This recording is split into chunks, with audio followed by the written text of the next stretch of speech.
Hello again everyone, welcome back to my reaction to Seraph of the End the Anime, episodes 10 and 11. I'm so excited for this one. Romeo and Juliet are going to get their balcony scene and I'm living for it.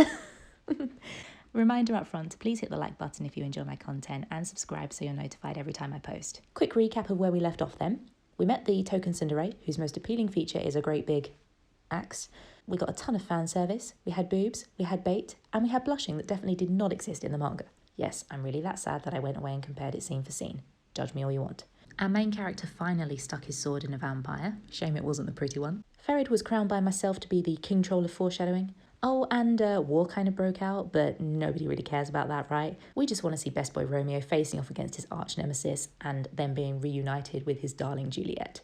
As before, the Guren disclaimer applies to this video. I haven't read Catastrophe or Resurrection. Everything in this reaction is based purely off of the Vampire Rain materials, and that might colour my judgment of Guren's character just a little bit. So you have been warned. I will be reacting to the dubbed version of the anime rather than the sub. Clips will be cut for copyright reasons. And as always, the 3 S's shall apply to this video. There will be shipping. Oh boy, will there be shipping. Swearing and spoilers during this reaction. So with that guys, please pull up a chair, make yourselves comfortable, pour yourself a good old cup of tea, and let's get going. Episode 10 is so bloody boring. We get teased with Mika and Guren at the end of episode 9, and then we have to do like this whole side story about Shinoa and Yu trying to get out of like the hole that they've fallen into with this random person I don't actually care about. Sorry, Corporal, don't know your name. And then we have to go and rescue the squad who don't actually need rescuing. And then finally, we get to go and see Mika versus Guren. Like, I'm here for 2 things. I'm here for Mika and Guren, and I'm here for the reunion. That's all I'm here for. Just give it to me straight. I swear I don't plan these lines. I really have nothing to say about this scene except they are so cute and Mika is so in love. And I guess I'd better get busy working on that. Okay, I have to say one thing here. I am not, an animation snob by any stretch of the imagination. I'm not a particularly visual person. I can overlook a lot of stuff in terms of animation quality. But this shit is unforgivable. This is supposed to be a fucking war zone, right? There's nobody even fucking moving. Why? Why? Like, come on.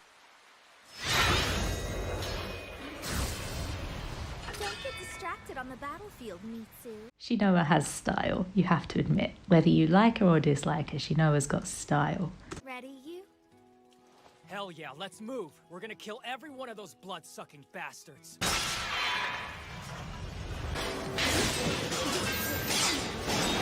Well, you're a strong one. A challenge at last. Yes, but not one that you will win. Ooh, Mika's so classy. Good comeback.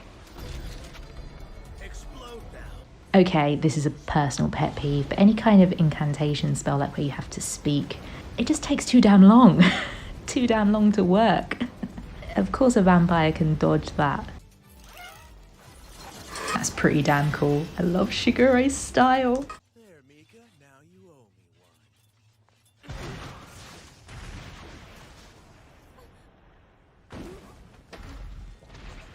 Although I guess you know all about that as an ex-human yourself. Aren't all the vampires ex-humans? I guess maybe they forget that they are previously human. But I swear like all of them were once turned. Vampire! No, no, you know what happens, but still. You're a reckless human. What annoying pests. Yeah, and he realizes just as Yu puts his sword through him. Oh, no. Don't make a sword joke. Don't make a sword joke. Don't make a sword joke. Don't make a sword joke. That look of shock is so brilliantly done. That's fantastic. Their faces with the split panel and the blush on Mika's cheeks. I don't like it how they use each other's like first full names. Like Mikayuu calls Yu Yuichiro. It just seems wrong in the dub. What are you waiting for? Activate the curse and kill him. Hurry. Shut up, Guren. Fuck off. That's an order. I can't. Keep your eyes on the enemy. Yeah, keep your eyes on Mikayuu. Tell me, is it really you, Mikayuu? Again, Mikayuu. You don't call him Mikayuu. In the manga, there's literally a scene where Mika realises that Yu is possessed because Yu calls him Mikayla, so it's Ashimaru speaking through Yu. I'm so sorry. I abandoned you. No, that's not true. Okay, think what you want about the blushing in this scene. I know the meaning is debatable. Are they just exerted? Are they just stressed because of the situation? But for me, Mika's blush is definitely romantic here. I mean, just look at the way they reinforce Mika's expression here after Yu delivers the whole line about abandoning him. Like, just look at the way they reinforce that blush. Not only that, I mean, I'm guessing if you're here, you've been reading the manga.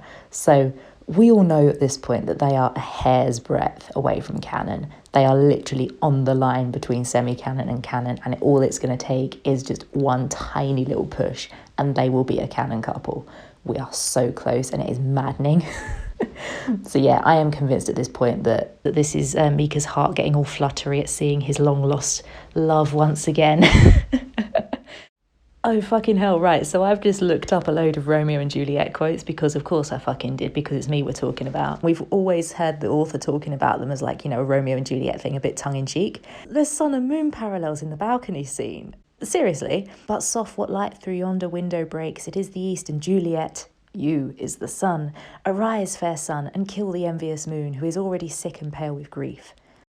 This is so fucking canon. This is so fucking canon. Fucking hell. This might be the sweetest thing I've ever seen. And just look at how much dear Yuichiro has sprouted. Ladies and gentlemen, the captain of our ship. Fucking hell. Still on the other side, you've got Guren and Mahiru as the captains of Yunoa, haven't you? So I suppose we're kind of even. Yandere Mika.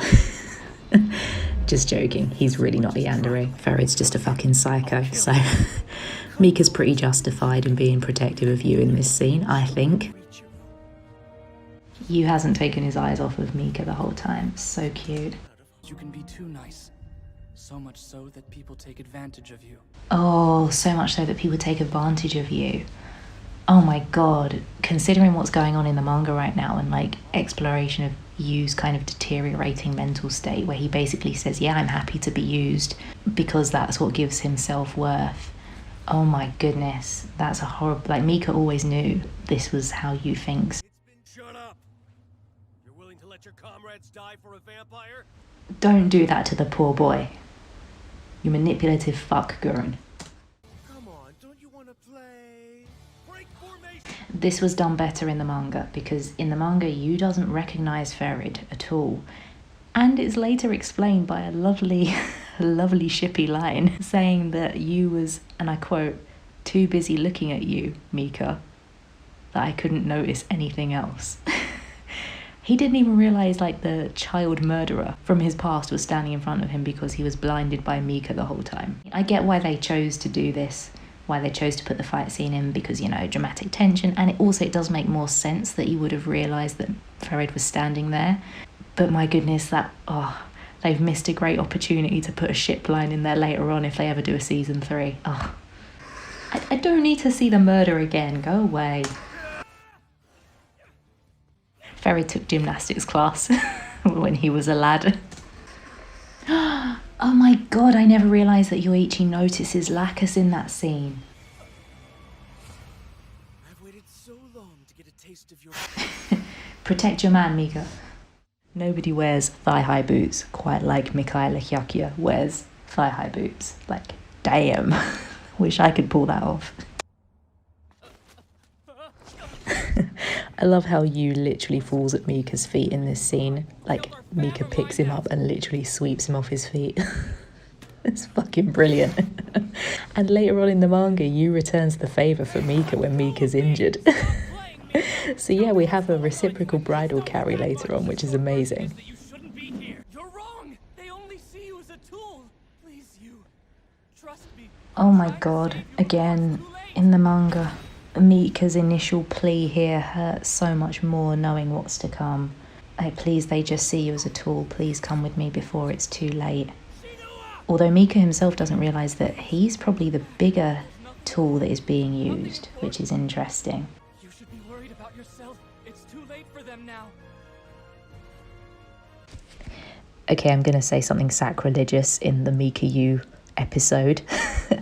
I reckon that this scene was originally meant to establish Shinoa as like the canon romantic interest for you that he was supposed to end up with back in the day here. I think that's what this was meant to imply, because Shinoa is basically the one that causes you to ultimately crack here, the way his eyes linger on her before he goes Seraph mode. I think that's what this is meant to imply. And obviously, Mika can't stop you from going after her. Yu rejects Mika's offer of safety in favour of going after his new family, and in particular, like I say, Shinoa. So, sorry. Sorry for putting that bitter pill in amongst the sweetness of the Mikayuu, but you know where I stand. And the Seraph Awakening happens. So I didn't know this, but apparently the Black Wings are where Ashramaru is trying to restrain the Seraph. Guren, you fucking bastard. I'm sorry. I know that this is a good thing from Guren's point of view because this is a distraction that he needs. He doesn't want to die. He doesn't want his squad to die. I get that. But Yu is literally being ripped apart limb from limb in front of him, and Guren is smiling about it. He didn't need to smile about it. And people wonder why I don't particularly like this man. Fucking hell. A well-written character does not equal a likeable character. That's all I'm saying. Shinoa! You're the only one who can help him. There's still a chance that he can come back. You're the only one who can help him. Yeah, so again, the romantic kind of implications of that. How many times is Mika gonna, give his life for this man? Mika doesn't even hesitate, he just throws himself in front of the sword. We know that the cursed gear prevents healing, so he may well have thrown himself in front of Yu's sword knowing that that might kill him. That's awful. That's awful. It speaks to Mika's own self-hatred. Every sinner. Oh, that's even worse. The initial stab is bad enough, but when he continues to push the blade through Mika to reach Shinoa, that's awful.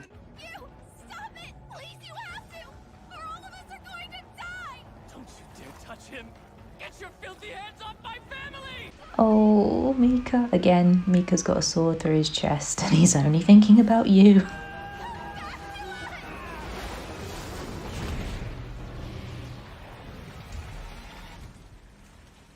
Going back to what I said earlier, this scene again implies with this cooldown hug that was the endgame canon, because Mika can't bring you back despite Mika's best effort. It's still insane. It's only when Shinoa gives him that hug that he actually comes back to his senses, which suggests a hidden attachment to Shinoa. And we often see, in other series, the canon couple will have the cooldown hug.